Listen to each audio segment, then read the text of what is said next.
സ്നേഹിക്കാൻ എന്നെ പഠിപ്പിക്കണേ. Combo offer എന്നൊക്കെ പറഞ്ഞ് നമ്മൾ കേട്ടിട്ടുണ്ടാകുമല്ലോ, ഒന്നെടുത്താൽ ഒന്ന് ഫ്രീ. അതാണെന്ന് ഗോസ്പലിൽ നമ്മൾ കാണുന്നത്. യഹൂദരുടെ ഇടയിലെ തിയോളജിയൻസ് ആരാണെന്ന് ചോദിച്ചാൽ അത് നിയമജ്ഞരാണ്. 613 നിയമങ്ങൾ കൃത്യമായിട്ട് എണ്ണി തിട്ടപ്പെടുത്തി വെച്ചിട്ടുണ്ട് അവർ. ഈ 613 നിയമങ്ങളും കൂടി ഒരുമിച്ച് വെച്ചിട്ട് എപ്പോഴും ഇവരുടെ ഇടയിലൊരു തർക്കം എന്താണെന്ന് ചോദിച്ചാൽ ഇതിലേതാ വലുത്. വലിയ പ്രശ്നമായിരുന്നു. ചിലർ ചിലതിനെ ഫോക്കസ് ചെയ്യും, വേറെ ചിലർ മറ്റതിനെ ഫോക്കസ് ചെയ്യും. അങ്ങനെ വന്നപ്പോഴാണ് യേശുവിനോട് ഒരു നിയമജ്ഞൻ വന്നിട്ട് ചോദിക്കുന്നത്, ഏതാണ് ഏറ്റവും വലിയ കൽപ്പന? ഏതെങ്കിലും ഒന്ന് പറഞ്ഞാൽ മതി. യേശു ഉടനെ തന്നെ ഓർത്തെടുക്കുന്നത് നിയമാവർത്തന പുസ്തകം 6-ാം അധ്യായം 4-ാം വാക്യമാണ്. ദൈവത്തിലേക്ക് കണ്ണുകൾ ഉയർത്തുമ്പോഴും കരങ്ങൾ വിരിയേണ്ടത് സഹോദരനിലേക്കാണ്.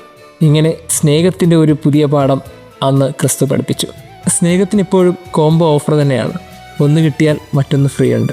പ്രിയമുള്ളവരെ, ജീവിതത്തിൽ സ്നേഹത്തെ നഷ്ടപ്പെടുത്തി കഴിഞ്ഞാൽ പിന്നെ നമ്മൾ എന്ത് നേടിയെടുക്കും? ദൈവത്തെ സ്നേഹിക്കുന്നു എന്ന് പറയുന്നവൻ്റെ ബാധ്യത സഹോദരനിലേക്കുമുള്ള തിരിച്ചുപോക്കും കൂടിയാണ്. ആരെയും നഷ്ടപ്പെടുത്താതെ ഹൃദയത്തിൽ സൂക്ഷിക്കാനുള്ള സ്നേഹത്തിന് ക്രിസ്തുവിൻ്റെ സ്നേഹത്തോളം കഥ പറയാനുണ്ട്.